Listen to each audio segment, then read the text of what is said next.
let's talk about two words that get thrown around a lot: creativity and creative thinking. You know, they sound like they're the same thing, but they're not. And understanding the difference, well, that could be the key to unlocking a skill you didn't even know you had.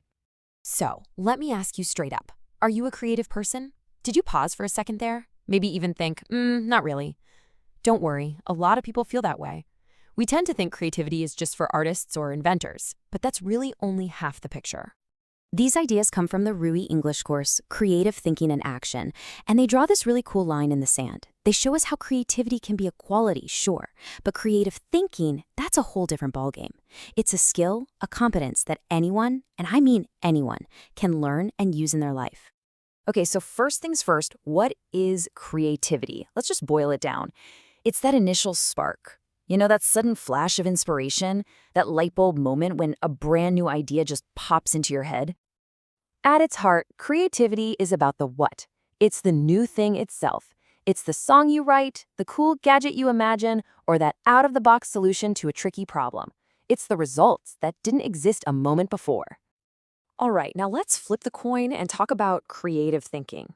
So if creativity is that little spark, creative thinking is the entire toolkit used to build a fire. It's the practical, step-by-step way you turn that spark into something real and warm. You see the difference, right? Creative thinking is all about the how.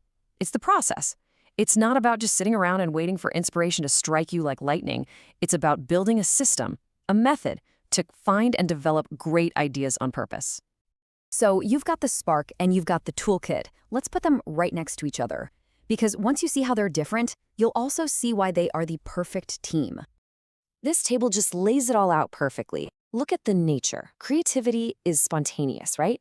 It's that idea that hits you in the shower. But creative thinking is structured. It's that brainstorming meeting you put on the calendar. And the focus is key too. A unique design. That's the creative output. But all the brainstorming and mind mapping you did to get there, yep, that's your creative thinking toolkit in action. So why does this matter so much? Because it totally changes how we see creativity. It's not some magic power that only a few people have. Creative thinking is a competence. It's a real-world skill you can practice and get better at, whether it's for your job, your classes, or just your everyday life. And it's not magic, it's a process. A really simple one, actually. You start with prepare, where you really dig in and understand the problem. Next, you generate. You come up with tons of ideas, no judgment. And then, the most important part, you implement. You try things out, you tweak them, you make them real. It's a roadmap anyone can follow. All right, as we get ready to wrap this up, let's focus on the single biggest takeaway. Think of this as your new compass for creativity. I think this quote from the source material just says it all. Creativity is the spark. It's the raw, amazing potential.